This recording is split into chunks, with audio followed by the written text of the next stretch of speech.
Aqui tá dizendo que tá ao vivo. Aqui tá dizendo que tá. Tá funcionando. Eu tenho medo de cortar de novo. Mas você vai ficar segurando assim o tempo inteiro? Ah, sim, né? Não, né? Vamos colocar em algum lugar que se apoie isso. Pô, já começou, só pra te avisar. Não, peraí. Stop. Para tudo que a gente vai Pô, colocar isso eu aí. não sei como é que para tudo. Pera aí. Depois vocês podem ouvir uma musiquinha, vai.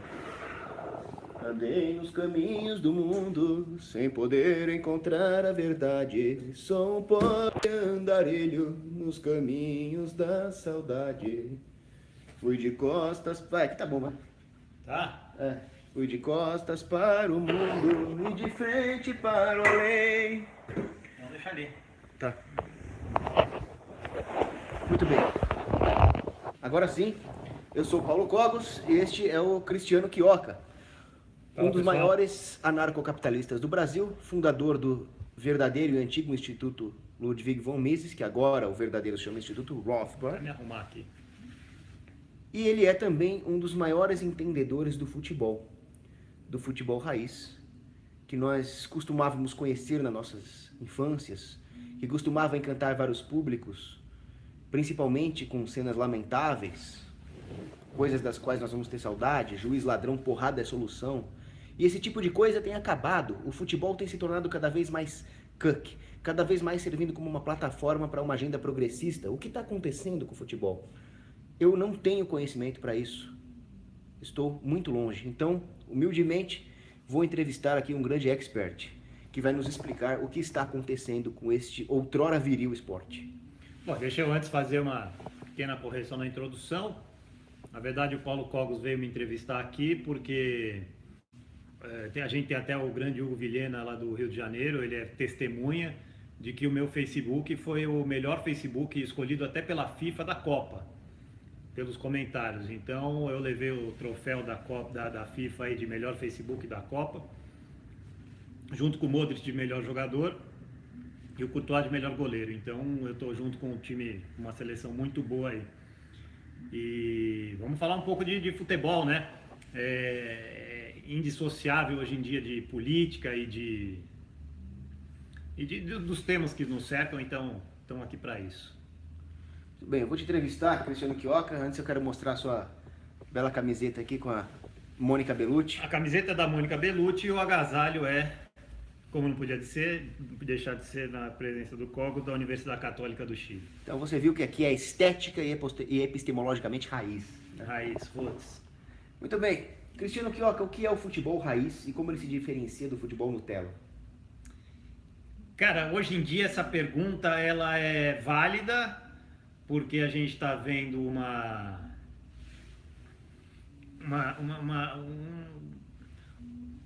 está acelerando de uma forma veloz aí uma modificação no futebol como a gente estava acostumado a conhecer. Eu sou muito, o meu conhecimento ele é muito forte assim no futebol noventista, que foi realmente uma geração maravilhosa do Brasil, era um time fortíssimo de 94, 98, 2002, quer dizer, é uma sequência, não é sempre a mesma geração, mas é uma sequência aí que tem membros nas 3 Copas que o Brasil ganhou, meu futebol noventista. Mas se você for remontar o futebol raiz, ele é muito diferente do futebol raiz que a gente pega dos anos 80, 90, que é o que hoje se chama de futebol raiz. Então,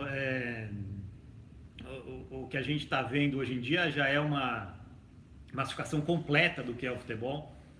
Então, os conceitos aí, raiz, Nutella, tal, um cara de 1900, quando começou o futebol, ele pode achar o futebol de hoje a maior Nutella do mundo. Ou o futebol dos anos 90, 80, a maior Nutella do mundo. Então, a gente pode remontar dos primórdios e eu acho sempre importante fazer essa revisão histórica para entender a natureza das coisas, né? Por que as coisas estão desse jeito? A gente tem que entender como elas eram. Então a gente volta lá no começo, tal, de como eram formados e o que é de verdade o futebol raiz. E por isso que eu sou um grande fã do futebol uruguaio, apesar de ser um nível baixíssimo, é só peladeiro e chutador de canela. Mas ele tem uma essência que eu só encontro semelhança no futebol inglês e no futebol argentino também. É engraçado você pegar aqui a raiz, vamos falar de raiz, são os clubes sociais, que esses clubes basicamente eles eram da elite e de alguns, e depois a gente tem um movimento operário fazendo seus clubes também, mas os clubes eram membros da elite que se uniam para fazer esporte, não necessariamente futebol. E se você pegar Montevidéu, se você pegar Buenos Aires e Londres, qual a semelhança que guarda essas cidades? O urbanismo delas é moldado pelos clubes esportivos. Então, você vai lá em Montevidéu, você tropeça em clube. Em Buenos Aires, você tropeça em clube. Ele tem a verdadeira raiz identitária. As pessoas moravam num bairro, para você ter um campo de futebol, para você ter uma piscina, para você ter uma quadra de basquete, para você ter um ambiente esportivo, primeiro, você vai fazer sozinho isso aí, você vai ser o bobo da corte, né? O dono da bola sempre. Então não, você divide esse custo com os seus vizinhos para ter uma área que você pratique o esporte quando você puder. Então essa é a essência do clube. O Rio de Janeiro é muito assim também. O Rio de Janeiro, São Paulo, as cidades ocidentais, elas têm muito dessa característica, e principalmente aqui na América do Sul. Então você tem em Rio de Janeiro, São Paulo, Montevidéu, Buenos Aires, um pouco de Santiago do Chile, Assunção um pouco menos. Então o Cone Sul ele tem muito disso. O Rio de Janeiro, eu costumo dizer que a raiz dele é uma das escolas mais charmosas que tem, que os bairros, os clubes de subúrbio, cada um representando o seu bairro, ele guarda uma semelhança com Montevidéu, com Buenos Aires, até com a Inglaterra.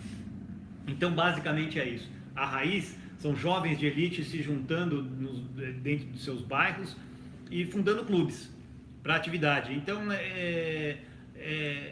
a raiz do futebol ela é identitária. É a rua de trás contra a rua da frente, a rua de cima contra a rua de baixo, é a quinta D contra a quinta C. O futebol ele tem essa rivalidade local, essa identidade local, e é assim que começou o futebol. Então hoje é muito esquisito quando você vê, depois da massificação, principalmente da explosão das telecomunicações, das TVs, você vê o cara que mora lá no interior do Cabrobó do Ceará que torce pro Flamengo. Não faz sentido. Isso não faz sentido nenhum, isso é Rede Globo pura, projeto dos anos 80, que a Rede Globo tomou o Flamengo como ponto de partida para fazer isso daí. Depois, com a opulência de São Paulo, eles trocaram o Flamengo pelo Corinthians. Então hoje você vê aí a massificação em cima do Corinthians.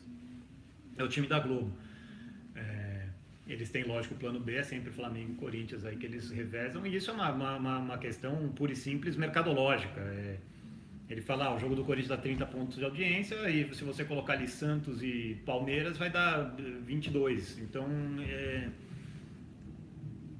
puramente mercadológico essa tomada de decisão deles e essa modelagem atual do futebol.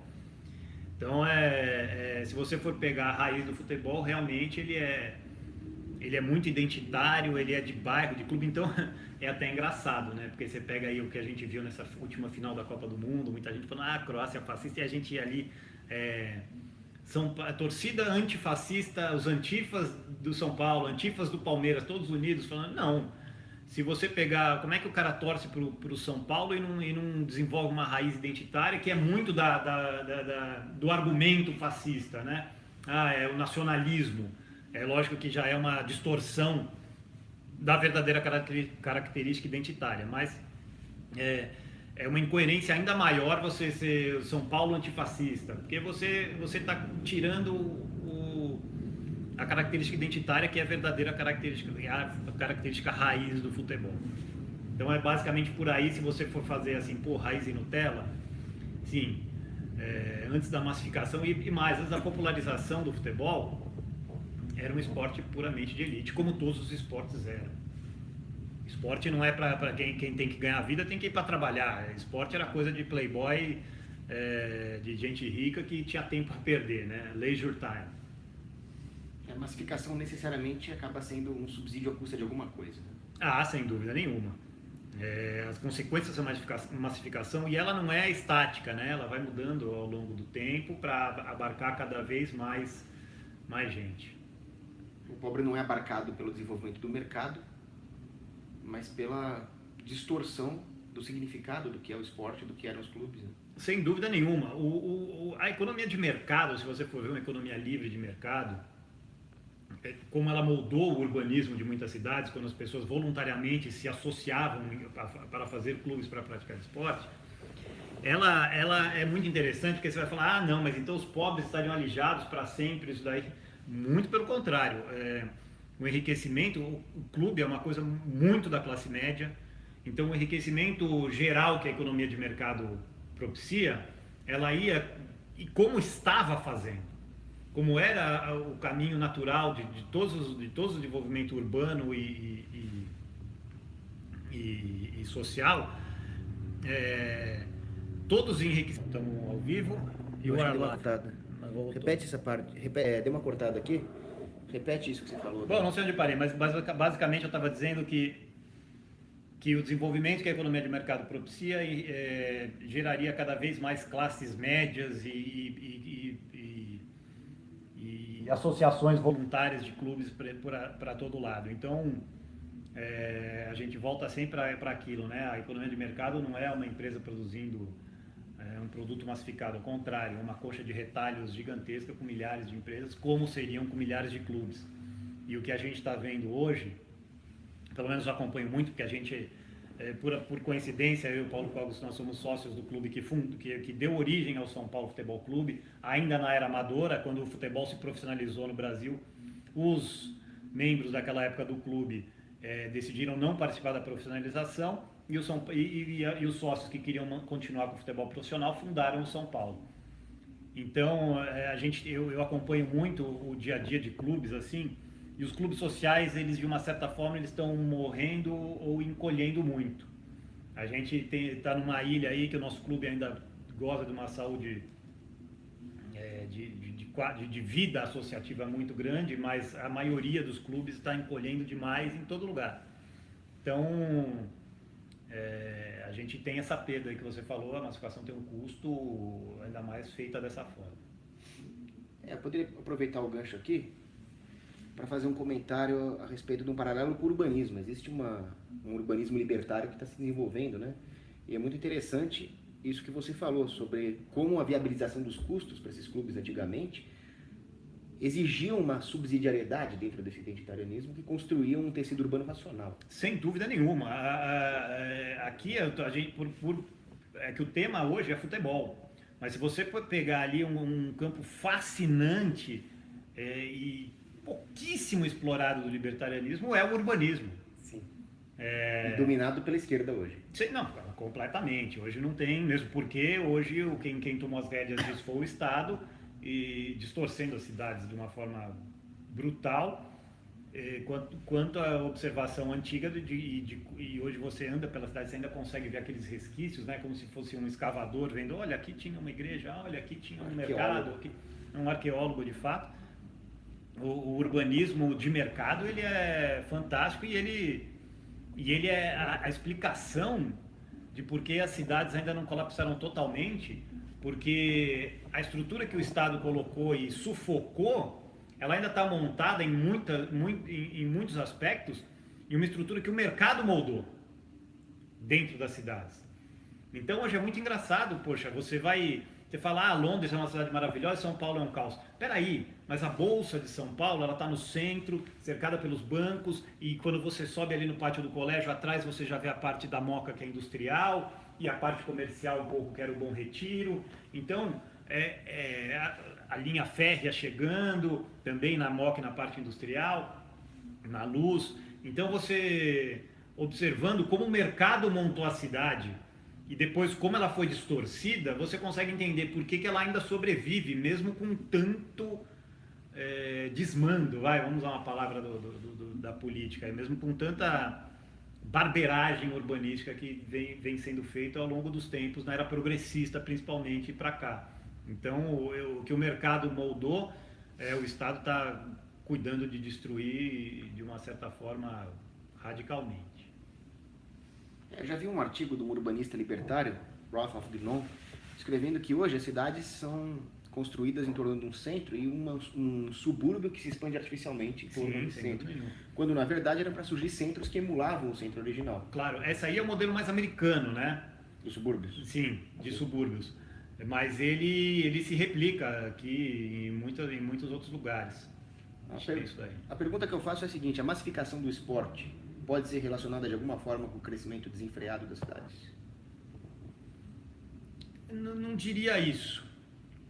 Não diria isso. Eu não vejo muita relação aí. Eu vejo assim, a massificação ela veio muito mais num sentido de que, pô, é um baita de um produto, sem dúvida, mas ela vem ali da profissionalização, e a profissionalização ela distorce um pouco, porque e eu vejo isso no nosso clube.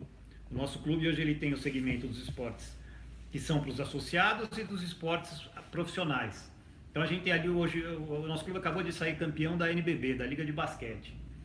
E a gente tem o grande rival do clube, que é o Clube Pinheiros. Mas quando a gente se enfrenta no futebol, são os sócios do nosso clube que enfrentam os sócios do Clube Pinheiros. Que era para ser. Como era para ser e como sempre foi. Quando você tem o basquete, que é o esporte profissional, eu contrato uns jagunços com a camisa do meu clube, o Pinheiros contrata outros com a camisa do Clube Pinheiros. Os militantes, né? Não, os atletas profissionais. Os militantes, eles são um capítulo à parte. Então, quando são dois atletas profissionais do meu clube contratado, quer dizer, não fui eu que ganhei do Pinheiros. Não é meu clube que ganhou do Pinheiros. Quem ganhou do Pinheiros foram os caras que eu contratei, entendeu? Não é a gente, não é nosso bairro que ganhou do bairro deles. Então, você tem um rompimento muito forte da profissionalização aí. E aí você começa a perder um pouco a identidade. No seguinte sentido, depois a gente vai entrar um pouco nesse capítulo de o que é gostar de futebol e o que é gostar do seu clube ou do seu time de coração. Há um desenraizamento aí nessas três partes que a gente pode explorar aí mais para frente. Mas basicamente é isso. Quando você tem a profissionalização, você começa a ter a massificação. Muito mais do que algum aspecto das cidades aglomerados, assim.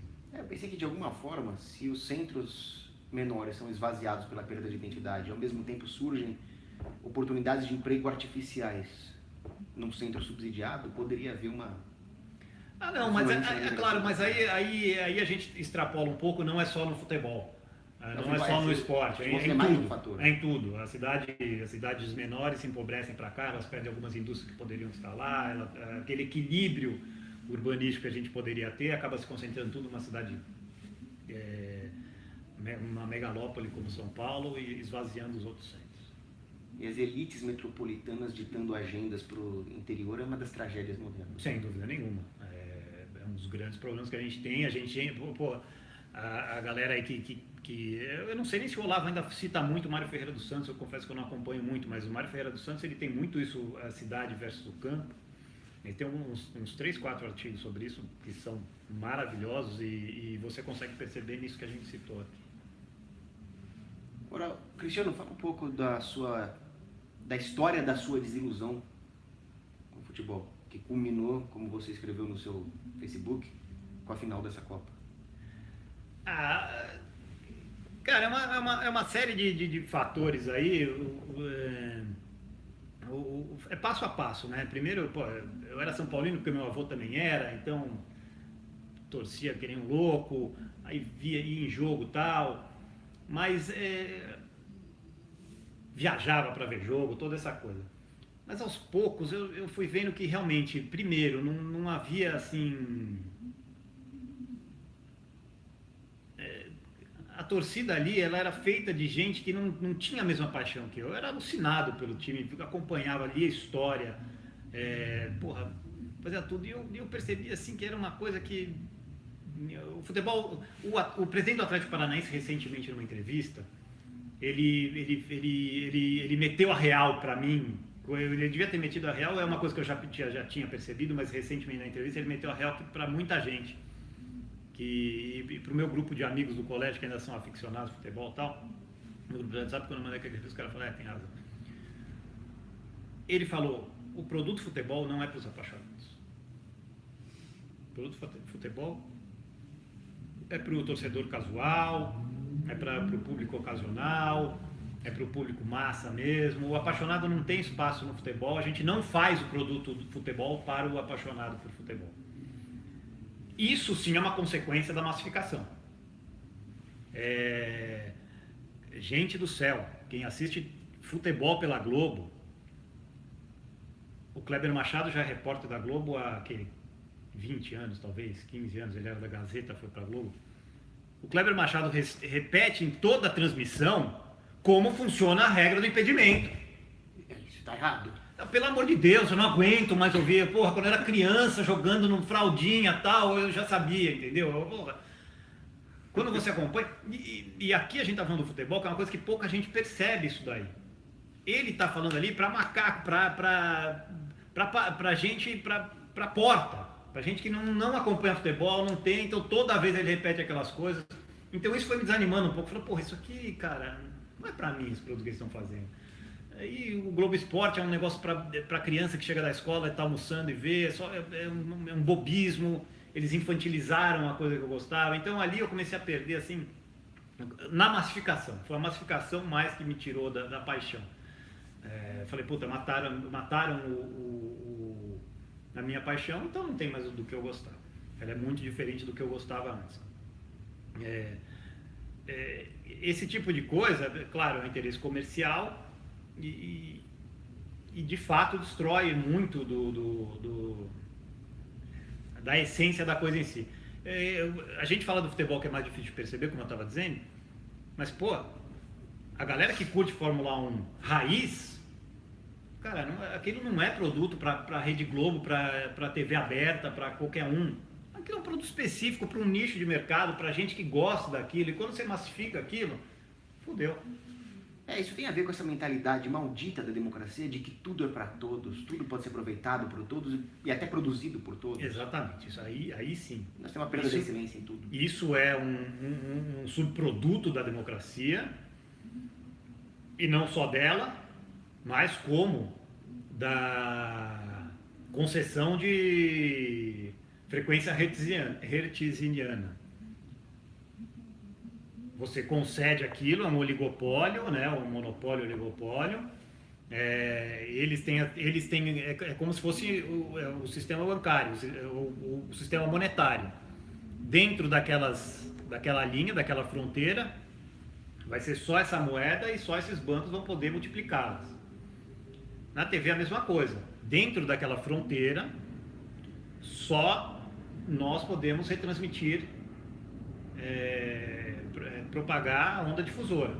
Então a Rede Globo, a SBT, Manchete, Bandeirantes, é o 2, 4, 5, 7, 9, 11, 13, são os únicos canais permitidos aí na TV aberta. Eles têm o oligopólio da transmissão ali. E dentro disso, eles passam o que eles quiserem para esse povo todo. É engraçado que na Argentina é mais quebrado o espectro é mais quebrado. Então ali você tem a TV do Racing, você tem a TV do Boca, você tem a TV do Independiente. Então eu, como São Paulino, eu não ia querer ver o Kleber Machado pela milésima vez falando da regra do impedimento. Não aguento mais. Eu não ia querer ver, tudo que eu já sei. Seria muito mais específico se a gente tivesse de fato um livre mercado de espectro de TV. Essa massificação ela seria muito mais contida, o produto seria muito mais especializado para o público apaixonado, muito mais difundido. Talvez não fosse essa exuberância financeira que é, talvez, mas seria um produto muito mais apurado. É a mesma coisa, você está fumando um Coíba ou você está fumando um Marlboro. Pega, põe um do lado do outro e a gente conversa. Seria um monte de Coíba, Partagás e Romeu e Julieta e outros tantos charutos contra Marlboro classificado. É isso que é o futebol hoje, é o Marlboro contra essa extrema qualidade de outros tabacos aí. Você me lembrou uma vez de um post sobre os subsídios que a Ambev recebe na taxa de juros que eles pagam para contrair empréstimo. E é por isso que só tem cerveja da Ambev e as artesanais sumiram do mercado. Exatamente. Agora a gente está vendo um revival aí de artesanais, mas a superregulação deixa eles muito restritos. E nós somos chamados de elitistas, né? Isso que me dói. Não, exatamente. Você fala, mas se você mesmo falou que o futebol era um esporte de elite, claro, mas uma hora, com o enriquecimento, todos seriam elites. É o que a gente fala, a produtividade libera o humano libera o homem para o lazer, né? No final nós temos duas opções, ou todos serão elite em alguma coisa, ou todos serão massa plebeia em tudo. Claro, basicamente é isso. Então, e a gente tá falando, o futebol raiz seria as cidades fracionadas. Até nas cidades do interior você não tem mais. Quem aqui, eu não sei como é, eu confesso que outros estados eu não conheço bem, mas quem é aqui de São Paulo, pelo menos da minha idade, ainda pegou muito isso. O carnaval era nos clubes do interior. E os clubes do interior, eles eram os clubes da elite do interior, tal. Você tinha o saudoso lá de Indaiatuba, que a gente ia muito, esses clubes do interior. E hoje os times do interior, eles são projetos do município. Estatal é a cidade que banca, num estádio municipal, que é uma maçaroca de concreto. Então você tem aí uma desvirtuação completa do que eram os clubes do interior e do que viraram os times do interior. Inclusive esses estádios são atentados contra a estética.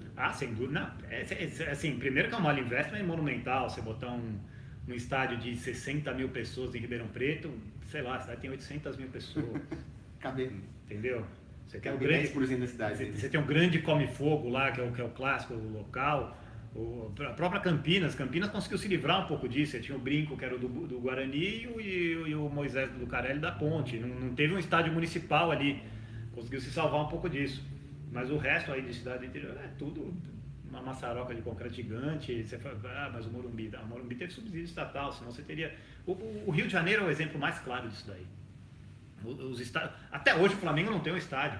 Quer dizer, ele tem, que é a Gávea, que é aquele estádio para 5 mil pessoas daquele bairro. O Rio de Janeiro ele é super segmentado em República do Ipanema, Império de Botafogo, entendeu? Você tem o Rio de Janeiro, ele é uma cidade que seria muito bem dividida, assim. Então a sede do Botafogo infelizmente penhorada, aí você tem o estádio do Fluminense, as Laranjeiras, super charmoso, que é dentro do clube social, já com as famosas vidraças ali. Então o Rio de Janeiro é mais emblemático ainda que São Paulo nesse sentido.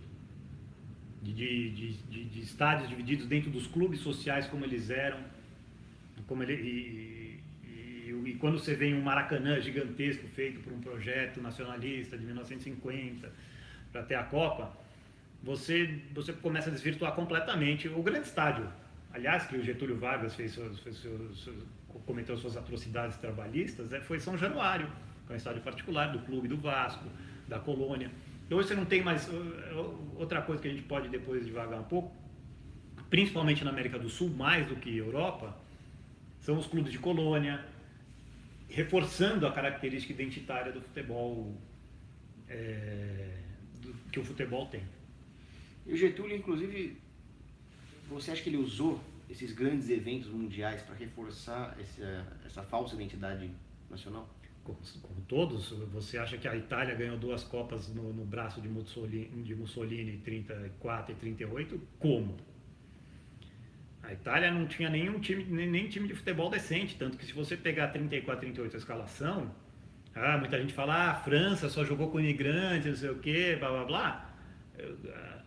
A Itália, mais da metade dos times de titular e reserva eram argentinos. Olha só. Descendentes de italiano, mas nascidos na Argentina, jogavam na Argentina, criados no futebol argentino. Então você tem 34... É de rock? Para isso mesmo? Para isso mesmo, 34, 38, Mussolini falou, não, venham jogar para a Itália, tal, e foi convidando eles. É claro, os clubes italianos contratavam também, mas basicamente é isso. Reforço de identidade totalitária. Sem dúvida nenhuma. Como foi na União Soviética. Como foi tudo, como a gente está vendo isso em muita coisa. O futebol, desde há muito, por ser um produto tão bom na origem, isso foi percebido muito cedo. Ele é um produto que pode ser usado politicamente. E assim o foi. 34, 38, 50 aqui. Você tem, muita gente fala de 54, que a Copa teria sido... que a Hungria era muito melhor do que a Alemanha, mas a Alemanha tinha que ganhar porque estava ressurgimento, pós-guerra. Então, tanto que a Hungria ganhou no grupo na fase classificatória da Alemanha, mas perdeu a final. Então você tem um monte aí de especulação. Foi para a Argentina com a ditadura militar em 78, comprou o Peru. O uso do futebol assim. A Itália em 90, ela foi um projeto do Euro. Por isso que eles fizeram a Copa na Itália. Foi uma forma de você erguer um dos pilares europeus.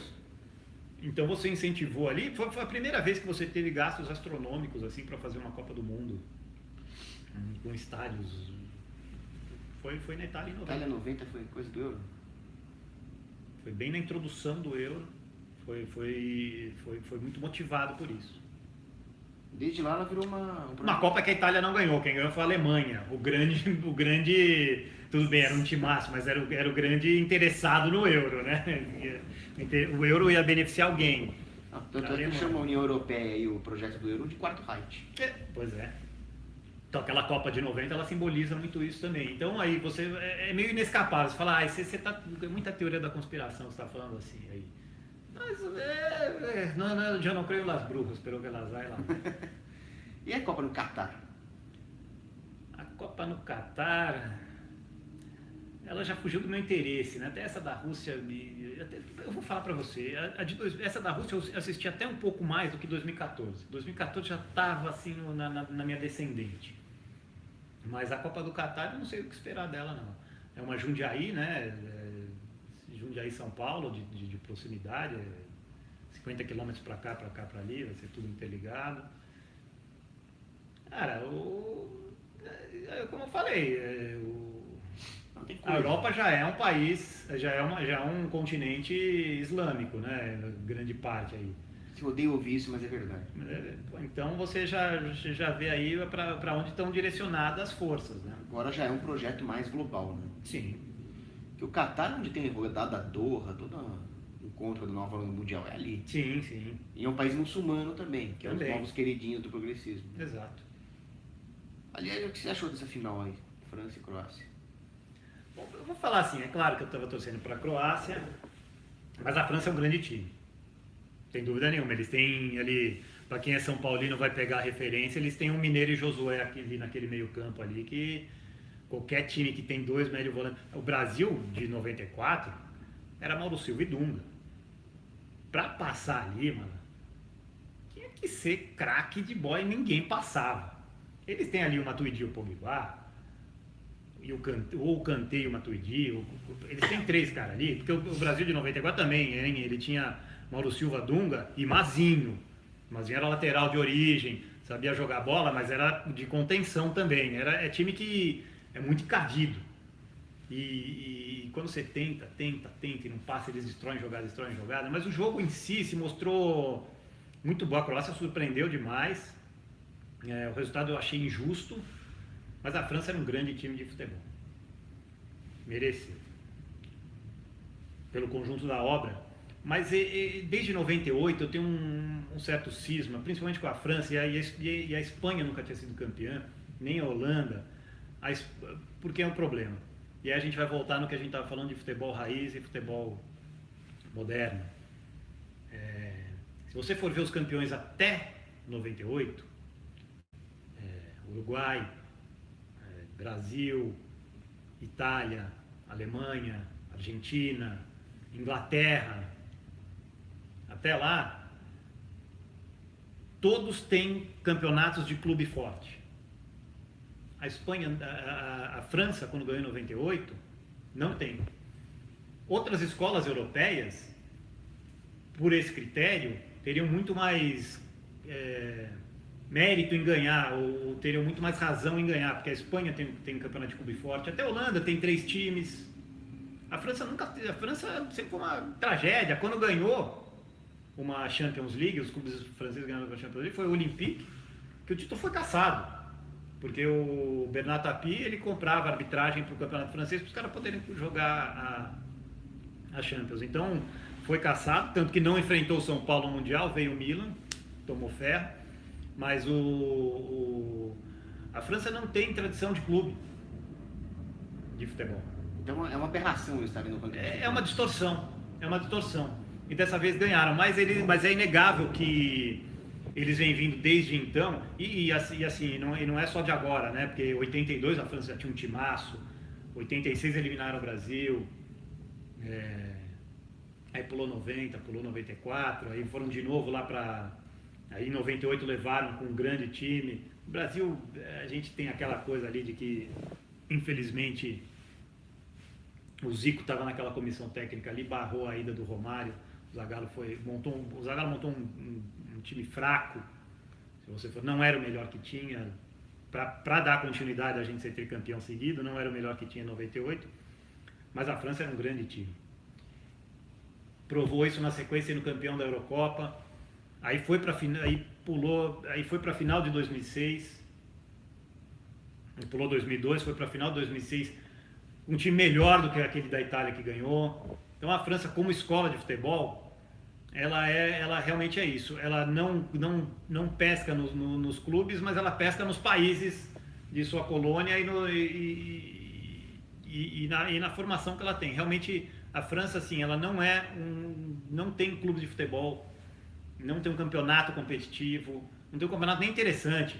A Globo, a Sport TV, Globo, as TVs do Brasil começaram a mostrar porque o Neymar estava lá, mas vamos falar sério, quem consegue ver o campeonato francês? E o Neymar foi brincar na França, porque é muito fraco o nível. Então, e eles não ganham Champions, não vão ganhar, só o Sheik botando 1 bilhão ali para montar um time como o PSG, e nem assim leva. Então a França, ela é uma distorção nesse aspecto de escola de futebol, apesar de ser um grandíssimo time que ganhou a Copa, infelizmente tem que reconhecer, é um grande time. Mas qual a explicação então?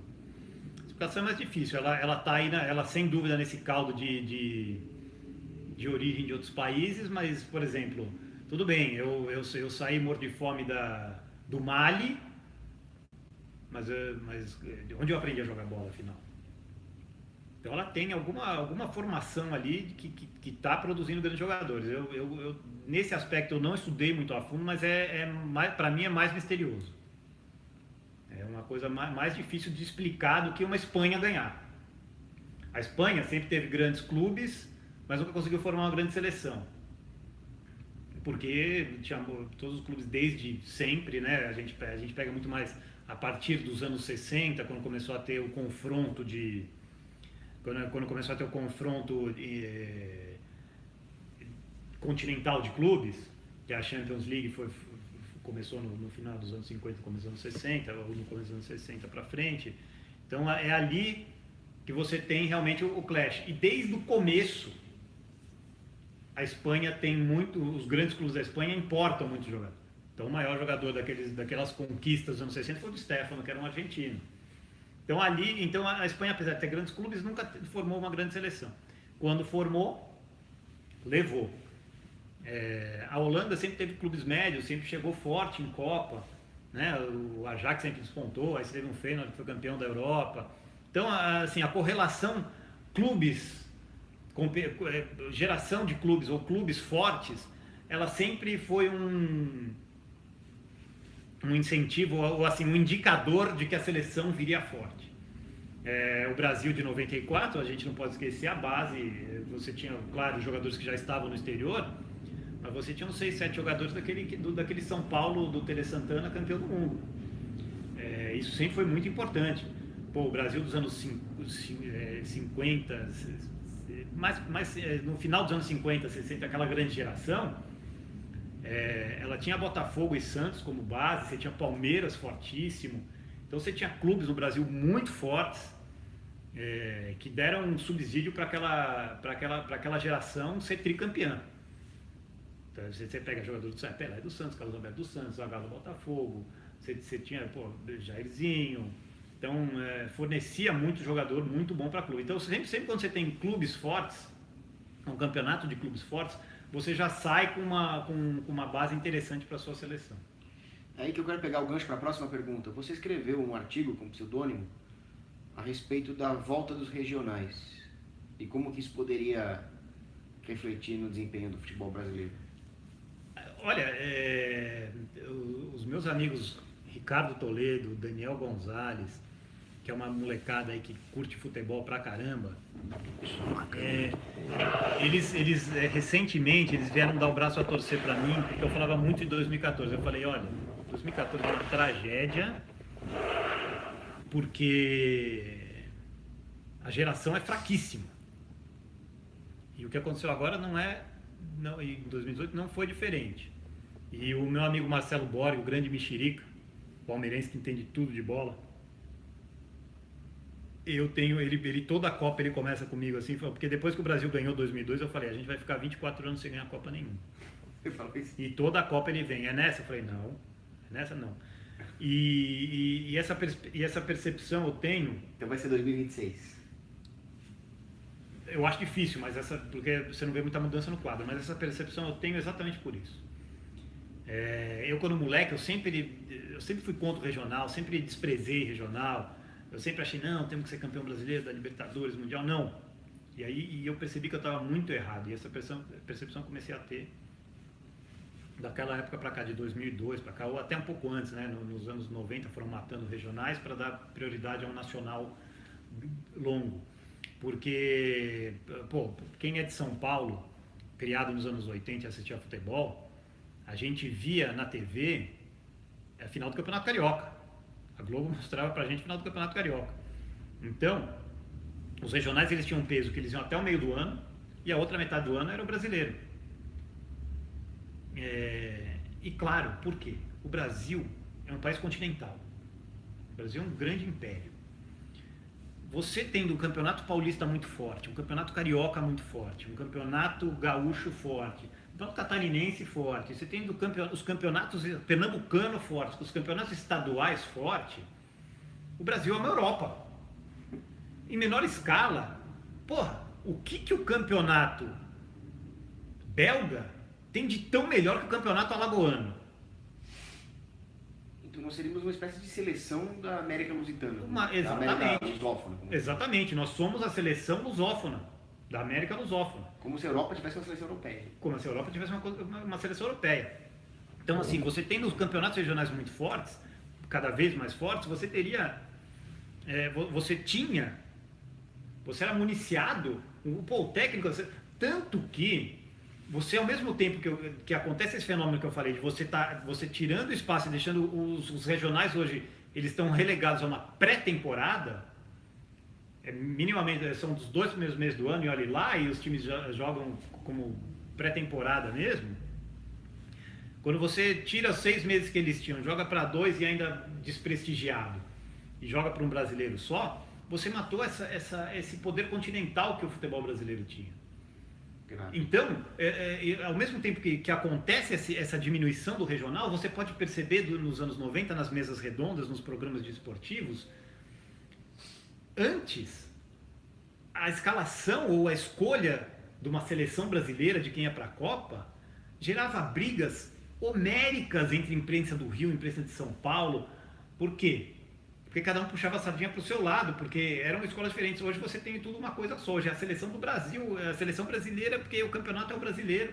Mas antes não, o regionalismo na escolha da seleção, ele era fortíssimo, preponderante. As discussões iam muito assim, mas só convocou porque é carioca, só convocou porque é paulista, mas como é que um técnico gaúcho vai dirigir a seleção? Exatamente por causa desse problema, porque você tinha a divisão. O técnico da seleção, ele tinha o grande privilégio de escolher em diferentes países, que eram os diferentes estados, os melhores jogadores. E mais, os clubes fortes do Sul, ou economicamente mais poderosos, quando tem um campeonato pernambucano forte, eles iam lá contratar um jogador que se destacava num campeonato forte. O cara jogou muito esse campeonato pernambucano pelo Sport nos anos 70, cara, o cara tem muita qualidade. Aí, até outro dia, não estou falando de 70, mas até um Rivaldo sai de um Santa Cruz e vem para uma liga como São Paulo, é a mesma coisa que acontece na Europa. O Lukaku se destaca no Anderlecht da Bélgica, ele vai para uma liga mais forte que a inglesa. Isso que a Europa tem, dividido entre países, o Brasil tinha dividido entre os estados. E quando você mata, então faz assim, mata o campeonato belga, mata o campeonato holandês, mata o campeonato português, mata os campeonatos menores. Deixa só o inglês, o espanhol, o italiano e o alemão. Pior, né? Deixa só Champions League, né? Exatamente, você mata. Então, quando a gente voltou lá atrás, os campeonatos, o futebol nasceu dos clubes identitários do bairro, da vizinhança, ou dos funcionários da linha férrea. Você tinha isso. Aí você tinha os campeonatos regionais, que era o campeonato estadual, que era o campeonato paulista, o campeonato mineiro. Porra, o campeonato mineiro, ele por menor que seja, vamos supor, vamos fazer um comparativo mal. Você tem o campeonato mineiro, que tem o Atlético e o Cruzeiro, e uma terceira força, que é o América, e o campeonato espanhol, que tem o Barcelona e o Real Madrid, e uma terceira força, que é o Atlético de Madrid. Claro, o espanhol está aqui, o mineiro está aqui. Mas, na hora de você formar uma seleção continental, a Espanha só tem esses aqui. Aqui a gente tem um semelhante ao campeonato espanhol, um semelhante ao campeonato belga, um semelhante ao campeonato italiano, que é um São Paulo, um semelhante ao campeonato alemão, um pouco mais baixo, mas continentalmente. Então, quando você matou o campeonato regional, você matou a galinha de ovos de ouro do Brasil, que era a produção, porque quem jogou bola sabe. Você melhora quando você joga o cara bom. Porra, quando eu jogava com os pangarela no colégio era uma coisa, quando eu ia jogar no clube, que os caras eram melhores, tinha mais competitividade, é outra coisa. Então, você evolui. E essa lógica que serviu para o futebol amador serve também para o futebol profissional. Então, quanto mais forte eram os regionais, mais forte era a produção de craques para a seleção brasileira. E eu não consigo ver isso mais. Não consigo ver isso mais. A gente tinha, você... Em 2014, eu não conseguia ver nada naquela seleção. Não conseguia ver nada. Nada. Mereceu o 7x1, então. Cara, uma zaga, um time que entra com uma zaga com Dante e Davi Luiz, 7x1 foi pouco, né? Você acha que isso tudo influi na carreira do jogador, na maneira como são selecionados? Por exemplo, eu já vi muita gente falar que celebridades da música são pré-fabricadas, né? Eu já vi muita gente boa, tinha um amigo meu que queria ser jogador de futebol que não tinha os contatos certos. Acabou não entrando. Você acha que isso tem alguma influência? Não, isso tem. Isso é uma coisa que a gente pode ver, a gente lá no nosso clube amador, é engraçado. Isso é uma coisa que eu já estava discutindo com um cara que é um pouco mais velho que eu, e ele ainda pegou uma fase de que ele, jogando ali pelo clube, ele tinha muito mais chance de ser profissional. Quando eu jogava na categoria assim de 14, 15, 16 anos, tomava pau do São Paulo, que já estava do São Paulo aspirante, do São Paulo, mas dava jogo. Hoje, se você pegar o nível do clube e for enfrentar um São Paulo das categorias de base, é 40-0. É um massacre. Mas naquela época dava. Mas a formação aqui no Brasil, e principalmente você vê aí pré-fabricado e tal, todo mundo vê um pouco de artificialismo no Neymar. Ela existe muito e nem tanto a pré-fabricação, mas esse estrelismo demais, né? Ele vem muito também por causa da Lei Pelé, que dizem que o jogador virou uma dondoca, o clube já não tem poder, né? O jogador não é mais do clube. Agora reverteu um pouco isso. Mas tanto que eu não me lembro agora se era esse Gabriel que voltou para o Santos, eu não me lembro qual, um moleque aí da categoria de base do Santos, acho que nem chegou a sair ainda, ou já saiu. Se ele virava, ele não ia jogar, ele fazia o que ele queria, mas o Santos não podia perder, porque se perdesse não ia receber numa venda. O moleque fazia o que queria. Então era um moleque mimado da porra. Que isso tenha se espalhado de uma forma geral, aí no trato e na relação que a categoria de base tem com o clube. O que é essa Lei Pelé? Ela tirou o direito do passe, né? Ela acabou com o passe. O clube era dono do passe, eu sou dono do seu passe, então eu decido onde você vai jogar. E quando ela tira isso, o jogador fica livre, entre aspas. Aí é só a rescisão contratual que determina isso. Só que os clubes, para se proteger, metem uma rescisão contratual lá em cima, e aí o salário tem que acompanhar. Mas só que você não vai dar para um moleque de 15 anos um salário de 50 mil reais. Mas a multa de rescisão contratual dele já é ou de 18, a multa de rescisão dele já é gigantesca. Ela tem que acompanhar o salário, mas só que é uma promessa só. Só que para você não perder essa promessa, você teve que fazer isso. Antes não, antes quando você tinha o passe dele, você determinava até ele sair, até acabar. Então foram várias ceifadas aí na produção de jogadores que a gente teve ao longo do tempo. A perda de identidade, a falta de competitividade dos campeonatos locais, a lei do passe, você tirou o compromisso que o jogador tinha que provar para poder ter uma oferta boa para que interessasse para o clube. Então você tem um monte de fator aí que vai minando. Então eu não vejo muito, eu vejo realmente ruim a situação aí do Brasil.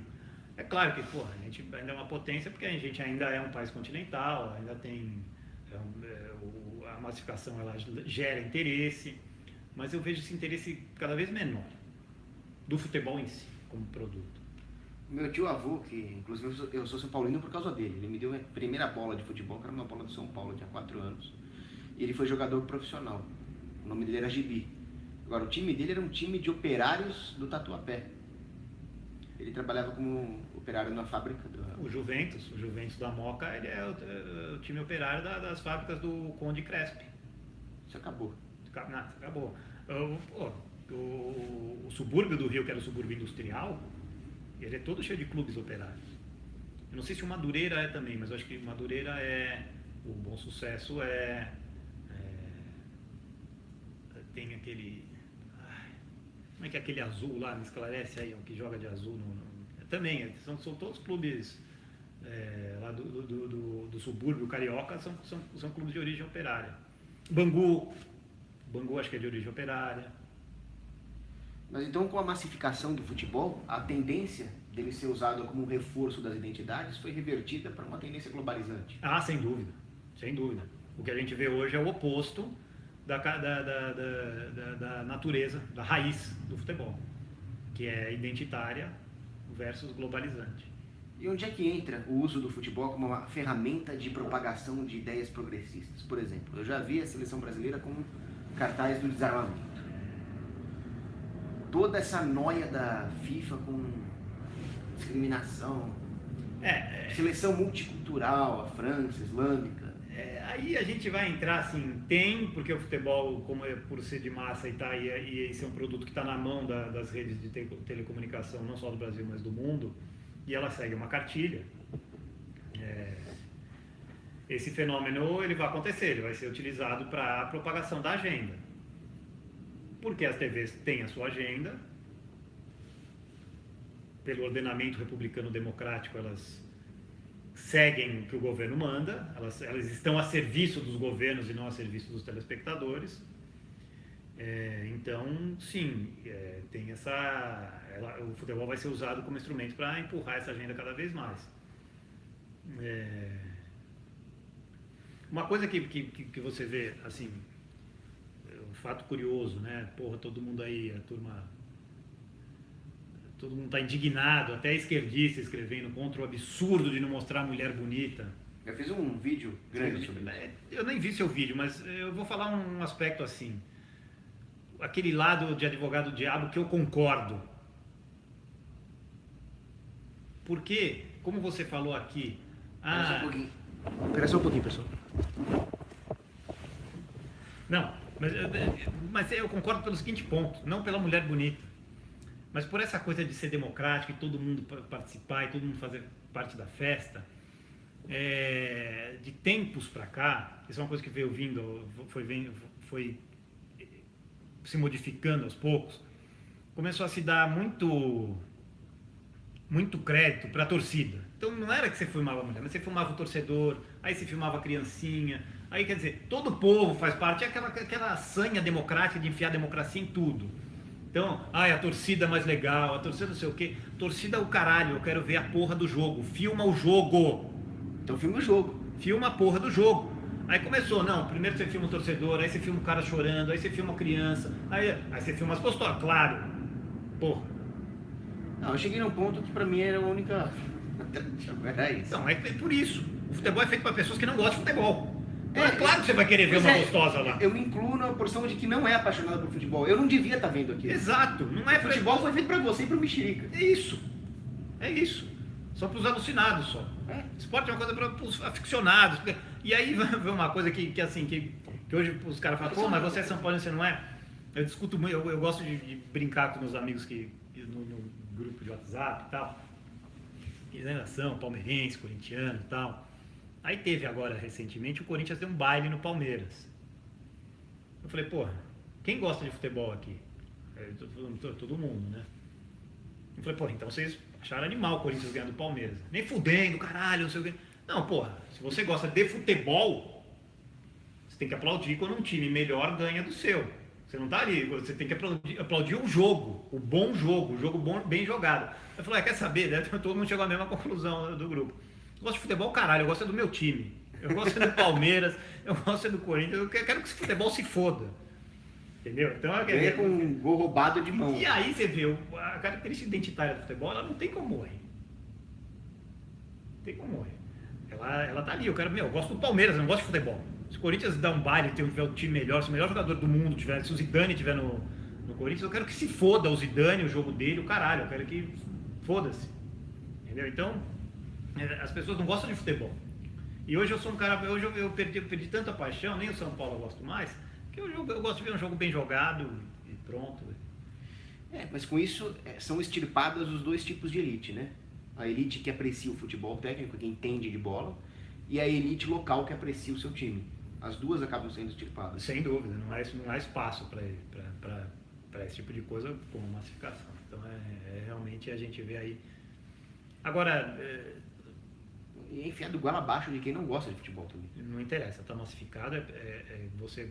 Fórmula 1, futebol, até a gente chegar ao ponto de completa psicopatia do Galvão Bueno narrando o Ultimate, né? Então aí a narração do Galvão Bueno para Ultimate e o que foi feito com o Ultimate num curto espaço de tempo, ela serve de exemplo para você extrapolar com o que foi feito no futebol num longo espaço de tempo. A bizarrice é a mesma, só que a percepção nossa e até de gente que gosta é menor, porque como o espaço de tempo foi longo e foi uma coisa mercadológica, foi se formando assim, por causa da estrutura tanto democrática quanto radiodifusora e de televisão, ela obrigatoriamente, essa massificação, ela é quase que impossível de não acontecer. Como é que você vê o fenômeno da nova classe média alta apaixonada por futebol americano no Brasil? Aí a psicose já chegou, aí é influência, sei lá, é um negócio tão ridículo que eu não consigo nem... É um globalismo levado a... Porque os americanos, veja bem, antes eu era da opinião que os Estados Unidos era o melhor lugar do mundo, exceto pelos esportes. E não tem nada mais bobo do que basquete, futebol americano e beisebol. Não existe nada mais cretino do que essas três coisas. Não tem.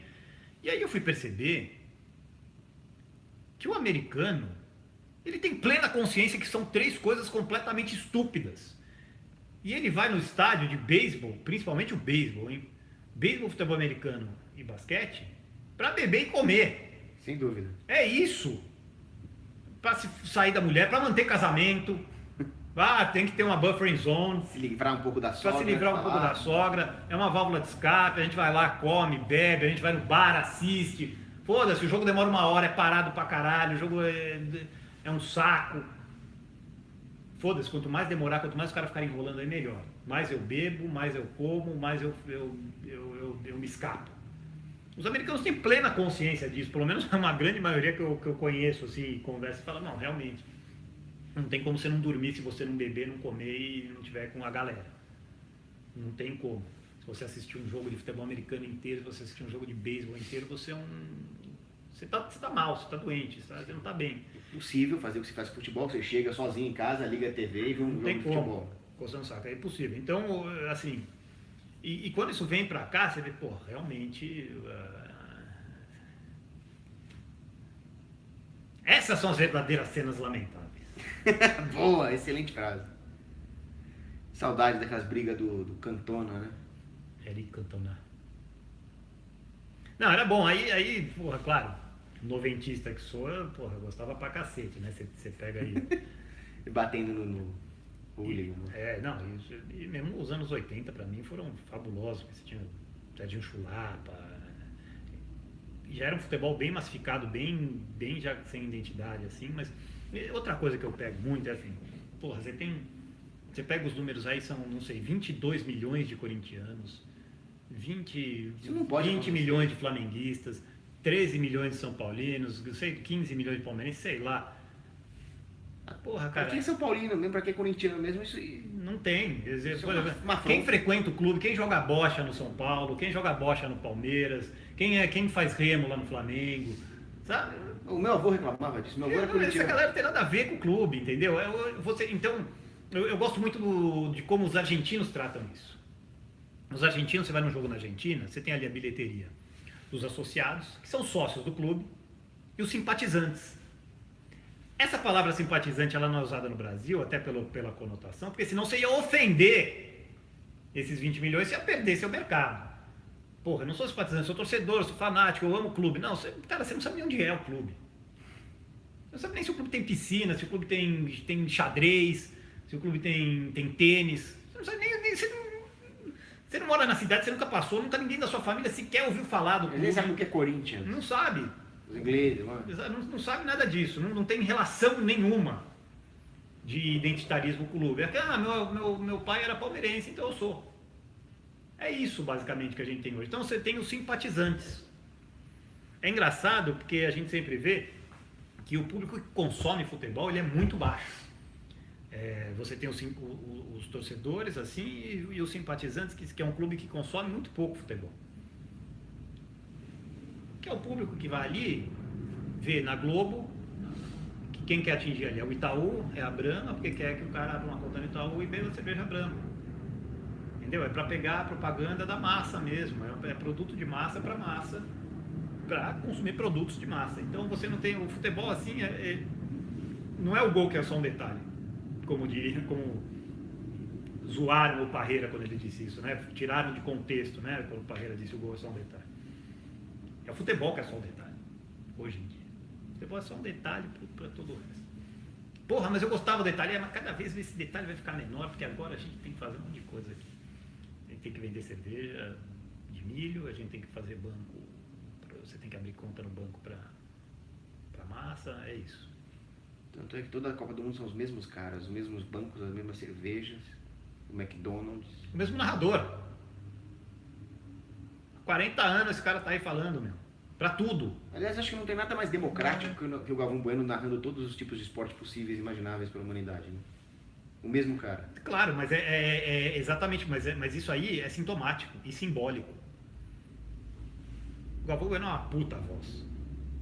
Isso é inegável. Mas ele fazendo tudo, todos os esportes, como é que o cara pode entender todos os esportes? Como é que ele pode falar a língua de todos os esportes? Não. É porque ele fala... Não a língua de todos os esportes, ele fala a língua da Globo, da massificação. Você empacota o produto de um jeito. E ele é esse jeito de empacotar. Todo produto é o mesmo pacote. É o Galvão Bueno, são os comentaristas ao lado de todos os esportes. É assim.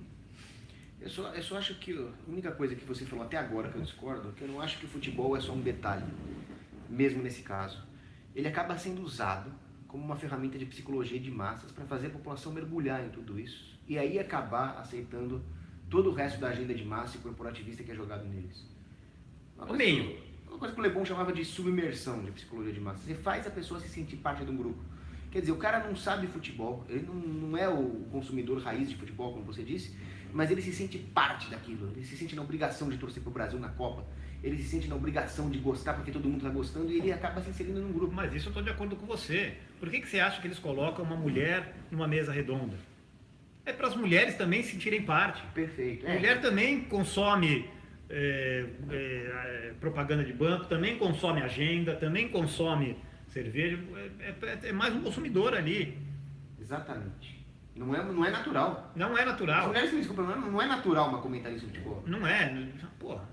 Tinha a Regiane Hitler naquele tempo, né? Que ela da Gazeta cobria o Serginho Chulapa para fazer a questão de sempre estar pelado quando entrava no vestiário. E era uma puta sapata. Mas hoje em dia não é a loirinha, é não sei quem, não sei quem. Não faz o menor sentido, porra, sabe?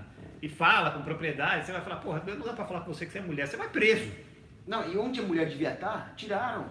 Tinha as torcedoras, as cheerleader lá do Boca Juniors, que eram bonitinhas, e aí porque era machista tiraram. Mas também não tinha espaço para isso daí no futebol, cara. Ainda tem, acho que os clubes da Bahia ainda tem. Aqui no Brasil ainda deve ter isso daí. Mas, cara, cheerleader é um negócio americano, não dá para entender isso, mas... Não, mas então se você tirar porque é um negócio americano, tudo bem. Mas tirar porque é machista? Não, Aí já faz parte da gente. Mas assim, exatamente, eles colocam ali, isso aí não é porque, uma mina que entende pra caramba de futebol, ela vai fazer parte aqui da mesa. Não, é exatamente pra você, você tá massificando, é o produto pra todos. Aí a mulher que tá em casa, lá do marido, ela vê também, fala, a mulher também, a amiga, a filha, a irmã, não sei o quê. E você tudo calculado, né? É tudo calculado. Isso aí é claro, é assim que eles trabalham com métrica. Eu me lembro que quando eu comecei o Instituto Mises, antes do Instituto Mises, eu debati uma vez com o Luiz Erlanger, virtualmente ainda, por e-mail, porque discutindo exatamente o produto futebol e como a Globo estava mostrando ele. Eu discutia muito porque, se a final da Libertadores for um time argentino e um time paraguaio, a Globo não mostra. Ela só mostra se for um time brasileiro, ou não mostrava, hoje eu nem sei, mas só mostra, se bobear, a Globo não mostrou São Lourenço e Nacional do Paraguai. Eu acho que não. Mas naquela época ainda era começo dos anos 2000, final dos anos 90, se não me engano, 99, 2000. E eu falava assim, vocês não vão mostrar a final da Libertadores? E ele era diretor da Globo, hein? Trocando e-mail comigo. Falou, não, porque não tem interesse comercial. Eu falei, mas vocês são donos da transmissão da Libertadores. Vocês têm que valorizar o produto e não o time que vai para a final. Não, mas nosso projeto é o time que vai para a final. Se não tiver o time brasileiro, não interessa para a gente. Porque a Globo tinha tomado um cambal, quer dizer, um susto muito grande quando o São Paulo foi campeão da primeira Libertadores. Ou reabriu esse mercado no Brasil. Nos anos 90, a Globo não tinha transmissão, quem transmitiu foi a TV Gazeta, que era uma parceria com a Rede OM. E, inclusive, o Galvão Bueno transmitiu pela TV Gazeta aquele jogo. O bordão de abertura daquele jogo até hoje é bem amigos da Rede OM. O São Paulo mostrou que o Brasil inteiro estava aficionado pela Libertadores da América. E a Globo não teve essa percepção. O time brasileiro não participa muito, não tinha muito interesse. E quando o São Paulo ganhou, foi uma... Tanto que eles pegaram o Galvão Bueno na hora de novo. A Rede OM, se não me engano, é do Paraná, né? Então o Galvão Bueno tem muita coisa lá ligada, Paraná, então ele era ligado com a turma lá e estava na Rede OM. Ele pegou de novo o Galvão, pegou os direitos de transmissão da Libertadores, mas continuou com esse negócio. Se vai time argentino, paraguaio só para final, se não tiver brasileiro, a gente não mostra, não tem interesse. O torneio não interessa. Então, quer dizer, eles não valorizam o torneio como uma TV para aficionado valorizaria. Eles valorizam só se for o time brasileiro, para dar audiência, para a massa, para não sei o quê. Você acha que o fato dos americanos estarem gostando cada vez mais de futebol vai fazer com que eles distorçam mais ainda o futebol em prol da massificação? Eu acho que a submissão da FIFA para a agenda já é reflexo disso. Você vai achar realmente que o J. Ávila foi preso, que o Blatter foi tirado da FIFA, que toda essa turma aí teve que essa mexida gigantesca que você teve na FIFA foi porque eles fizeram transação nos Estados Unidos que não podia. Isso é dedo direto, influência direta dos Estados Unidos, no futebol. Por quê? A FIFA é maior que a ONU. Em números de membros, a FIFA é maior que a ONU. A FIFA, o futebol é um universo que os Estados Unidos não penetra. Então, eles não se aguentam por isso. É uma ferramenta fora do controle dos Estados Unidos que é muito desinteressante para ele. Essa influência toda de queda de gente na FIFA... Nicolás Leoz. Nicolás Leoz aqui, eles derrubaram toda a velha ordem do futebol. Foi derrubada agora por essa intromissão de FBI nos Estados Unidos e na gente do futebol. Mais uma invasão americana. Mas essa é muito clara. E por quê? Tem petróleo na FIFA? Sabe quando se deu esse estopim? Sabe qual foi a gota d'água dos Estados Unidos? A escolha da Rússia como sair da Copa. Olha só. Quando a Rússia foi escolhida, começou a cair um por um da velha ordem da FIFA. E agora a gente está com essa nova ordem aí. A submissão à agenda ela já é escandalosa. Mas isso é muito escandaloso. Eles nem Ela já é escandalosa. Então, assim, a gente vai ver cada vez mais a influência deles. Tá? Existe um detalhe que eu me peguei outro dia, é aquela coisa que você lê, é mais inacreditável do que as coisas que acontecem no Brasil, porque ela aconteceu na América do Sul. Daqui a 5 ou 6 anos, só vai poder participar da Libertadores o time que tiver um time de futebol feminino profissional. Eu vi isso aí.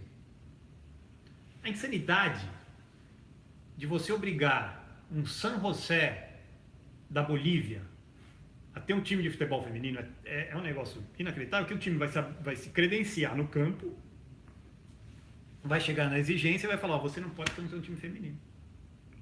Isso vai acabar com aquela capilaridade do regional de onde você tirava os... Mais do que isso, você vai ter primeiro um estouro de custo. Os pequenos clubes vão acabar. Até para um São Paulo é caro. Você manter um negócio que ninguém vê, ninguém quer ver. Ninguém quer nem saber. É caro. O técnico do time de futebol feminino vai ganhar o quê? Vai ganhar R$1.000? Não vai. Vai ganhar 10 pau. Vai ganhar 15 conto. Eu estou chutando baixo. Um time disso aí, o que é? R$250 mil por mês? Infraestrutura. Tudo. Disputar campeonato, tudo. Tá disparando os custos por um negócio que ninguém quer ver, não tem o mínimo retorno, não tem a mínima lógica, não tem a mínima plasticidade. Como eu dizia, né? Tem alguns esportes que eles não são marketáveis. Por exemplo, eu até hoje não entendo o hóquei. Você não consegue ver a bolinha. Não sabe se é gol ou não, tem que tocar uma sirene. É um jogo que você não consegue ver. Não dá para marketar um esporte desse. Você não torna ele vendável para o público. O futebol feminino, ele não é vendável para o público. Porque a plasticidade dele é grotesca. Eu não sei, por exemplo, ginástica artística masculina. Eu não vejo isso aí. Não dá para ver o cara. Não dá para ver o cara de colã com as bolas para o lado. Não dá. Isso para mim não é marketável também. Não é marketável. Então você tem assim... Ginástica artística é feminina, acabou. Isso. Exatamente. E futebol é masculino, acabou. Sim. Então, assim, uma cláusula dessa, de que cabeça surgiu? Como foi que introduziram o negócio? Sem dúvida. Tava numa reunião. Galera, a puta ideia que eu tô tendo aqui. Porra, para incentivar o futebol feminino, só vai poder agora time que tiver também. Aí todo mundo vai ter time de futebol feminino. A quem interessa isso? Qual é a cartolagem por trás? Inexplicável. Na queda do Nicolas Leoz passou um negócio desse. Agora, não que esses caras fossem santos, tudo bem, pô, futebol é dinheiro, é pra fazer dinheiro. Eles estavam no business do futebol. Você fala, mas ele é corrupto, ele cobrava pra seleção fazer jogo. Pô, e daí? Tem uma cobrava frase de quem? que... Meu? De mim, não. Tem uma frase que eu costumo dizer que é o seguinte: a acusação corrupto é considerado o pior dos crimes, mas na verdade é o menor. Ainda mais nesse caso, que são entidades privadas, tratando de interesses privados. Mas aí vai toda a discussão aí da interferência dos... Na hora que começam a varrer os corruptos, pode ter certeza que vai entrar coisa pior no lugar. Ainda mais nesse caso. Agora, eu queria te fazer uma pergunta. A deslatinização do futebol. Inclusive, ela sendo celebrada. A França foi o grande destruidor de seleções da América Latina. Não vai mais ter outra Copa na Argentina, outra Copa no Uruguai. Por que estão tentando alienar a América Latina do futebol?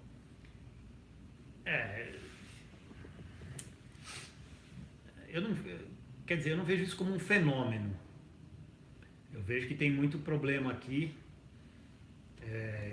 Eu não fui muito a fundo do caso argentino, mas os clubes argentinos tiveram problema quando a Kirchner assumiu.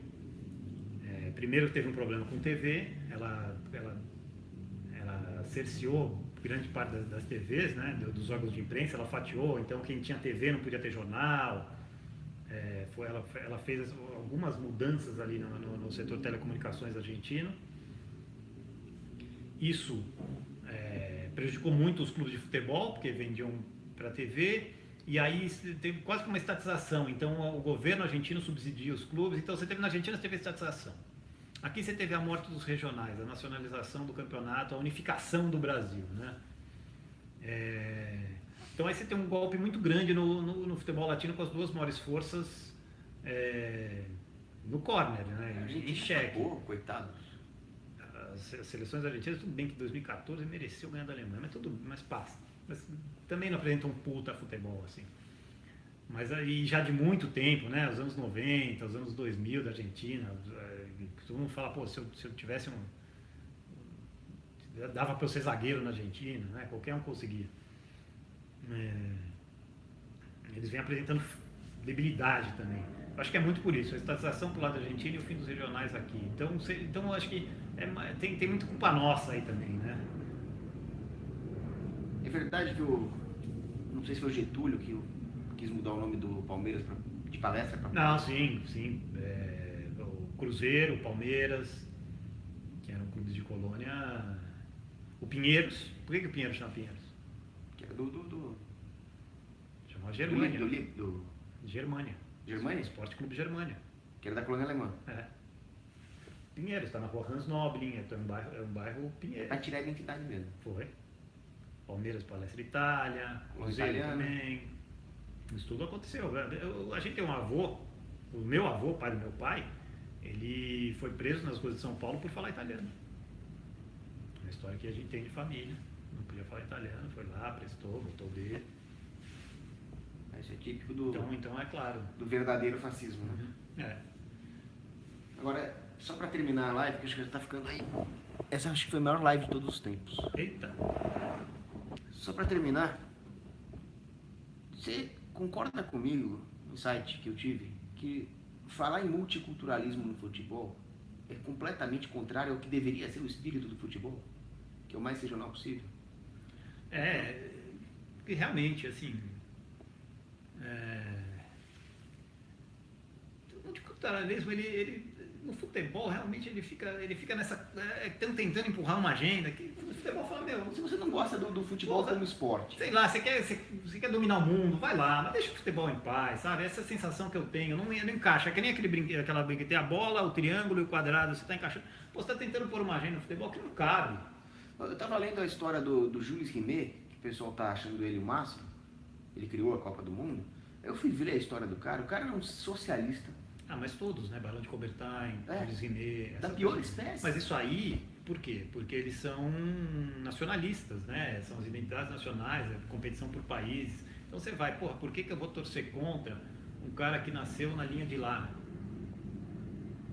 Um cara que mora em Foz do Iguaçu, cara, ele tem muito mais a ver com o cara do lado da fronteira, ou do Rio Grande com uruguaiano, Maldonado, Porra, o cara tem muito mais a ver com o vizinho ali do que com o nosso amigo Lorival lá do Maranhão.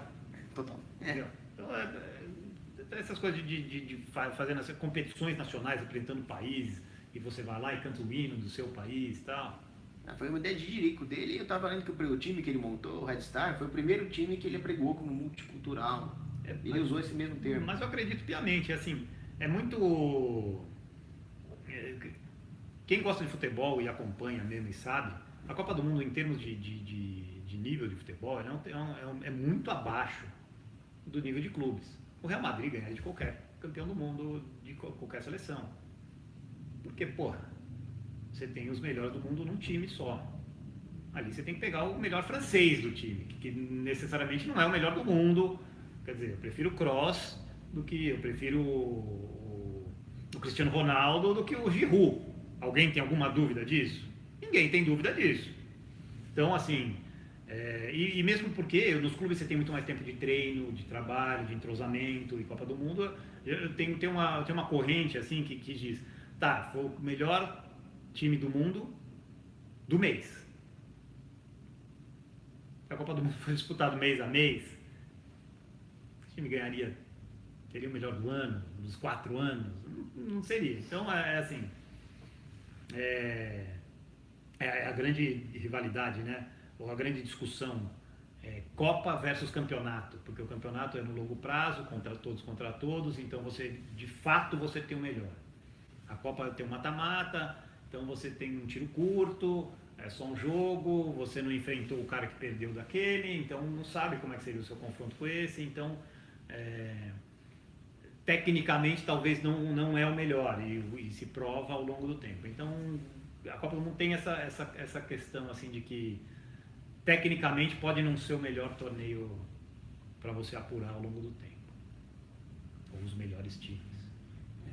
É triste ver que até na Copa do Mundo, que surgiu como uma ideia nacionalista, você já viu a Angela Merkel falando para os alemães não torcerem muito para a Alemanha porque era muito nacionalista demais, lembrava o nazismo. Então principalmente a Alemanha é mais complicado do que o resto, porque a Alemanha, o establishment que comanda a Alemanha, ele sempre foi, né, e agora a gente está vendo algumas revelações assim, muito claras disso, com o Trump nos Estados Unidos fazendo um contraponto. O establishment que comanda a Alemanha desde o fim da guerra, ele é totalmente submisso e colocado lá pelo establishment mundial, pela ordem mundial, basicamente americana. Então, o establishment tem essa função, essa missão dada pelos americanos de qualquer coisa que insufle, né, a identidade alemã tem que ser sufocada, tem que ser maneirada, tem que ser colocada, coloca um pano quente, um pano gelo aí, para acalmar. Então a Alemanha sofre mais com isso do que outros países, né? É coisa que o próprio establishment alemão, qualquer levante da identidade alemã, eles abaixam, eles sufocam. Eles sofrem mais com isso do que o resto do mundo, sem dúvida. O que fizeram com a Croácia, né? Como o Japão. Como o Japão. A TV japonesa é uma emasculação do japonês completa. É um negócio assim grotesco do que acontece no Japão. Que triste. São os que perderam a guerra, né? São os perdedores da guerra. Você vê aquele meme, né? Nunca abdique de um império. Você vê o tradicional império japonês virou um bando de otakus afeminados. Isso aí. É ridículo. Bom, mas aí a gente já acusando a Croácia de nazismo também. Bom, você quer fazer alguma consideração final? Libertarianismos. A gente tem que se livrar do unionismo para poder segmentar, fragmentar cada vez mais, e aí sim a gente vai se preocupar com o nosso clube do bairro ao invés de com a seleção lá de sei lá de onde. Vocês veem que realmente o Cristiano Quioca é um cara que gosta do futebol, puramente. Eu nem tanto, estava preocupado com as cheerleader do Boca Juniors. Mas assim, o meu último grande jogo, por incrível que pareça, aconteceu na Copa 2014, que foi Uruguai e Inglaterra, porque para mim são os dois países verdadeiramente do futebol, no sentido de que as cidades, principalmente as capitais, são moldadas e o urbanismo, a distribuição das cidades são moldadas pelo futebol. Os fields, né? Totalmente. O povo ama futebol, de verdade. Então, o último grande jogo foi aquele 2-1 para o Uruguai. Foi aqui no Itaquerão, eu não fui nesse jogo, mas foi meu último grande jogo no futebol. Bom, quero agradecer pela excelente entrevista, esclarecedora em muitos aspectos, aprendi muito, tenho certeza que os espectadores aprenderam muito também. Eu, assim como o Cristiano, estou completamente desiludido com a indústria de massa que se tornou o futebol, mas nos voltemos aos nossos interesses, e se vocês gostam de futebol, eu mesmo gosto de jogar um pouco no society, tenho saudades do meu avô que era corintiano raiz, que ia fazer natação no Corinthians. Voltem-se para os seus times locais, para o seu clube. Isso aí. Abraço.